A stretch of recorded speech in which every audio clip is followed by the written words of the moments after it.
काफी समय पहले पाकिस्तान में एक क्रांतिकारी और व्यवस्था विरोधी कवि हबीब जालिब ने लिखा था कि मुझे जंगे आज़ादी का मजा मालूम है, बलोचों पर जुल्म की इंतहा मालूम है। मुझे जिंदगी भर पाकिस्तान में जीने की दुआ मत दो, इन 60 साल जीने की सजा मालूम है। कवि हबीब जालिब की यह छोटी सी शायरी पाकिस्तान के बारे में बहुत कुछ कहती है, अगर आप इसे ठीक से समझ पाए तो। क्योंकि पाकिस्तान के उदय के 73 साल बाद भी वहाँ के सबसे बड़े प्रांत बलूचिस्तान को पाकिस्तान का सबसे तनावग्रस्त इलाका माना जाता है।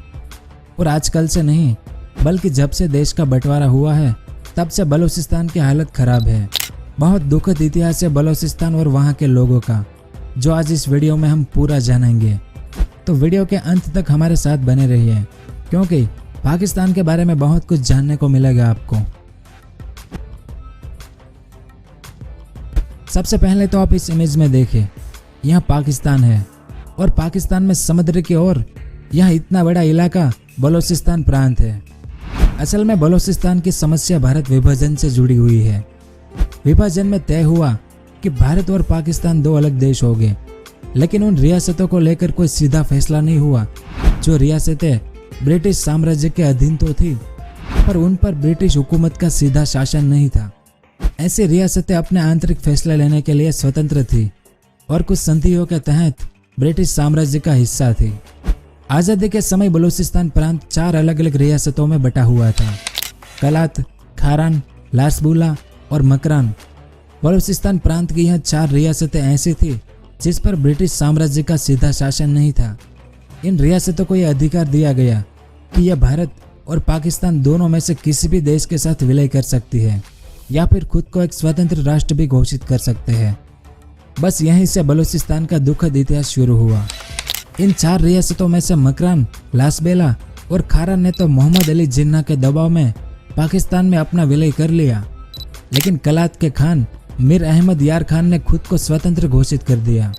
मार्च 1948 को पाकिस्तानी सेना ने कलात को जबरन पाकिस्तान में मिला लिया और खान ऑफ कलात मीर अहमद यार खान को जेल में डाल दिया, जो बिल्कुल गैरकानूनी था। क्यों? तो इसके लिए हमें आज़ादी से पहले जो हुआ था वो जानना पड़ेगा। आज़ादी से पहले खान ऑफ कलात पाकिस्तान के निर्माण को लेकर काफ़ी उत्साहित थे और इन्होंने ही जिन्ना को अपना कानून सलाहकार नियुक्त किया था, ताकि खान ऑफ कलात ब्रिटेन के सामने अपना पक्ष रख सके। साल 1946 में जब कैबिनेट मिशन भारत आया तो उसने इस पक्ष को मजबूती से रखा कि उसकी संधि ब्रिटिश इंडिया साम्राज्य के साथ नहीं, बल्कि सीधे ब्रिटेन क्राउन यानी व्हाइट हॉल के साथ थी। कैबिनेट मिशन इसका कोई कानूनी समाधान ढूंढ नहीं पाया और इस मामले को बिना सुलझाए छोड़ दिया कि बलूचिस्तान का आगे क्या होगा। इसीलिए इसके बाद 4 अगस्त 1946 को दिल्ली में एक राउंड टेबल मीटिंग हुई, जिसमें Mountbatten, Khan of Kalat, chief minister of कलात और मोहम्मद अली जिन्ना मौजूद थे। इस मीटिंग में जिन्ना ने खान ऑफ कलात का साथ दिया और यह तय हुआ कि 5 अगस्त 1946 को कलात ब्रिटिश साम्राज्य से स्वतंत्र होगा और उसके साथ ही खारान और लासबुल्ला रियासत को कहा गया कि वे अपना विलय कलात में करें और साथ ही मारी और बोगती इलाके भी कलात में शामिल हो, ताकि पूरा बलूचिस्तान कलात में शामिल हो सके। कलात का कानूनी दर्जा अन्य भारतीय प्रिंसली स्टेट से अलग था, क्योंकि 560 भारतीय रियासतें कैटेगरी ए के तहत आती थी और वहीं कलात, सिक्किम और भूटान कैटेगरी बी में शामिल थे। साल 1876 की संधि के अनुसार ब्रिटेन ने उन्हें आंतरिक स्वतंत्रता दे रखी थी, साथ ही आंतरिक मामलों में ब्रिटिश का हस्तक्षेप न करने का वादा भी था। इसलिए कलात कभी भी चैम्बर ऑफ प्रिंसली स्टेट का सदस्य भी नहीं रहा। इसी कारण कलात भारत या पाकिस्तान दोनों में से किसी के साथ शामिल होने को मजबूर नहीं था। इसलिए अंत में कलात के अंतिम शासक मीर अहमद खान ने दोनों देश से अलग एक स्वतंत्र राष्ट्र बनाने का फैसला किया। 15 अगस्त 1946 को पाकिस्तान के निर्माण के एक दिन बाद कलात ने स्वयं को एक स्वतंत्र राष्ट्र घोषित कर दिया। स्वतंत्रता की घोषणा के साथ ही खान ने कलात संसद के उच्च और निम्न सदन बनाए। कलात के नेशनल असेंबली में 15 अगस्त 1946 को एक बैठक में यह निर्णय लिया गया कि कलात एक स्वतंत्र राष्ट्र होगा और पाकिस्तान के साथ उनका संबंध बस दोस्ताना रहेगा। और 11 अगस्त 1947 को मुस्लिम लीग और कलात के बीच एक घोषणा पत्र पर हस्ताक्षर भी हुए। जिसमें माना गया कि कलात एक भारतीय राज्य नहीं है और उसकी अपनी एक अलग पहचान है और साथ ही मुस्लिम लीग कलात की स्वतंत्रता का सम्मान करेगी। अब कलात के खान के जिन्ना के साथ अच्छे संबंध थे, इसलिए कलात के खान ने मुस्लिम लीग को काफ़ी आर्थिक मदद की थी बंटवारे के लिए। लेकिन इन सब के बावजूद 1 अप्रैल 1948 को पाकिस्तानी सेना ने कलात पर हमला कर दिया और कलात के खान ने आत्मसमर्पण कर दिया और विलय के दस्तावेज पर हस्ताक्षर कर दिए कि कलात पाकिस्तान का हिस्सा है और इसी के साथ 225 दिनों के आज़ाद कलात का पाकिस्तान में विलय हो गया। इसके बाद कलात के खान के भाई प्रिंस अब्दुल करीम के नेतृत्व में पहला विद्रोह हुआ, लेकिन उन्हें भी पाकिस्तान ने जल्द ही गिरफ्तार कर लिया। लेकिन बलूचिस्तान के इतिहास सबसे बड़ा मोड़ आया वो साल 1954 था, जब पाकिस्तान के प्रधानमंत्री मोहम्मद अली बोगरा ने पाकिस्तान को 1 यूनिट बनाने का फैसला किया, ईस्ट पाकिस्तान और वेस्ट पाकिस्तान को एक करना। और साल 1955 में अयूब खान ने इस पर मोहर लगा दी। वेस्ट पाकिस्तान के सभी स्टेट्स, प्रोविंसेस और कबीला इलाकों को मिलाकर पूरा वेस्ट पाकिस्तान बनाया गया। पाकिस्तान सरकार ने इन इलाकों के सारे अधिकार और स्वायत्तता छीन ली, जिस कारण बलूचिस्तान में इसका जबरदस्त विरोध हुआ।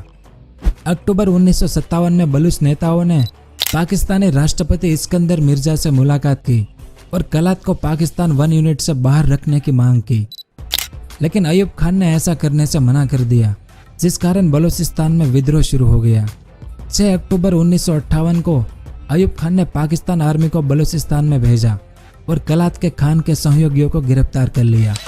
लेकिन खान के सहयोगी नवाब नवरोज खान ने पाकिस्तान के सामने संघर्ष जारी रखा, पर बाद में उन्हें भी गिरफ्तार करके जेल में डाल दिया गया और पाकिस्तान सरकार ने इस नवरोज खान के बेटों और भतीजों को फांसी दे दी और नवरोज खान की भी जेल में रहने के दौरान मौत हो गई।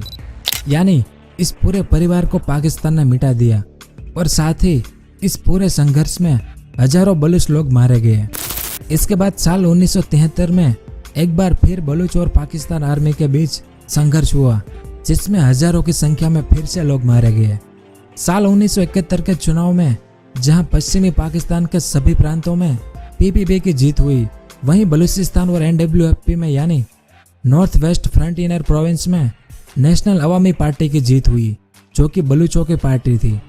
लेकिन पाकिस्तान सरकार ने बलूचों पर झूठा आरोप लगाया कि बलूच नेता ईरान के साथ मिलकर एक बड़ा संघर्ष करने वाले हैं, जिस कारण बलूच सरकार को बर्खास्त कर दिया गया और पाकिस्तान की तरफ से जनरल टिक्का खान को बलूचिस्तान में भेजा गया। साल 1971 में पाकिस्तान का विभाजन हुआ था, जिसमें बांग्लादेश अलग देश बना था। पाकिस्तान इस घटना से अभी उबर नहीं पाया था, जिस कारण पाकिस्तान ने बलोच आंदोलनकारियों पर बड़ी ही सख्ती से कार्रवाई शुरू की। लगभग 80,000 पाकिस्तानी सैनिकों को बलूचिस्तान भेजा गया। आम बलूच लोगों पर हवाई हमले किए।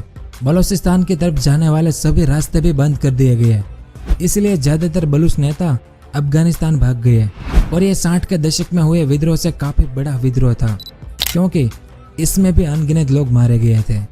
इसके बाद साल 2005 में बलूच नेता नवाब अकबर खान बुगती और मीर मार्री ने पाकिस्तान सरकार के सामने 15 चीज़ों की मांग रखी, जिसमें बलूचिस्तान प्रांत के संसाधनों पर ज़्यादा नियंत्रण और सैनिक ठिकानों के निर्माण पर रोक जैसे मुद्दे शामिल थे। लेकिन यह मांग भी पाकिस्तान ने खारिज कर दी और उनका संघर्ष आगे भी चलता रहा। अगस्त 2006 में 79 साल के अकबर बुगती की सेना से मुठभेड़ में मौत हो गई। इसी संघर्ष में 60 पाकिस्तानी सैनिक और 7 अधिकारियों की मौत हो गई और बुगती की हत्या कराने का इल्जाम परवेज मुशर्रफ के ऊपर लगा हुआ है। इसीलिए इस घटना के कुछ दिन बाद आंदोलनकारियों द्वारा परवेज मुशर्रफ के ऊपर रॉकेट से हमला किया गया, जिसमें वे बाल बाल बचे थे। फिर अगस्त 2009 में मीर सुलेमान दाऊद ने खुद को आज़ाद बलूचिस्तान का शासक घोषित कर दिया, पर बलूचिस्तान अब भी पाकिस्तान का हिस्सा है। आज बलूचिस्तान लिबरेशन आर्मी अलगाववादियों का सबसे बड़ा संगठन है और आज़ाद बलूचिस्तान की मांग करने वाले संगठनों के कुछ और नाम बलूचिस्तान रिपब्लिक पार्टी, लश्कर बलूचिस्तान और बलूच लिबरेशन फ्रंट है। इनमें ऐसे भी संगठन हैं जो पाकिस्तान, अफगानिस्तान और ईरान के बलूच इलाकों को मिलाकर आज़ाद बलूचिस्तान की मांग करते रहते हैं। प्राकृतिक संसाधनों से भरपूर और कम आबादी वाला बलूचिस्तान बीते 70 सालों से आज़ादी और अधिकारों के लिए जूझ रहा है। आज़ादी के समय से शुरू हुआ विद्रोह आज भी जारी है, क्योंकि बलूच लोगों का मानना है कि वो पूर्व में एक स्वतंत्र देश थे और सामाजिक और सांस्कृतिक रूप से भी वो एक अलग पहचान रखते हैं। वे लोग ये भी कहते हैं कि पाकिस्तान ने कलात के खान से बंदूक की नोक पर विलय करवाया था। इसीलिए आज बलूचिस्तान में हजारों बलूच लड़ाके पाकिस्तानी सेना के खिलाफ लड़ रहे हैं। कई बलूचिस्तान के लोग चाहते हैं कि भारत इस मामले में दखल दे, जिस तरह भारत ने बांग्लादेश के मामले में किया था, लेकिन भारत अभी तक इसे पाकिस्तान का आंतरिक मामला मानकर चुप बैठा था। पर लाल किले से नरेंद्र मोदी द्वारा बलूचिस्तान का जिक्र आने के बाद लगता है कि भारत ने अपनी रणनीति बदली है। इससे बलूच लोगों में भी एक बार फिर आशा जगी है कि वो भारत की मदद से अपना हक पा सकेंगे और एक अलग आज़ाद देश बनाएंगे। तो यह इतिहास था बलूचिस्तान का। उम्मीद है कि आपको कुछ जानने को मिला होगा। अगर वीडियो पसंद आया हो तो लाइक और शेयर जरूर करें। धन्यवाद। अगर आपको इस तरह के इंफॉर्मेटिव वीडियो देखना पसंद है तो हमारे इस चैनल को सब्सक्राइब करें और हमारी नई वीडियो सबसे पहले देखने के लिए इस बेल आइकन को भी जरूर दबाएं।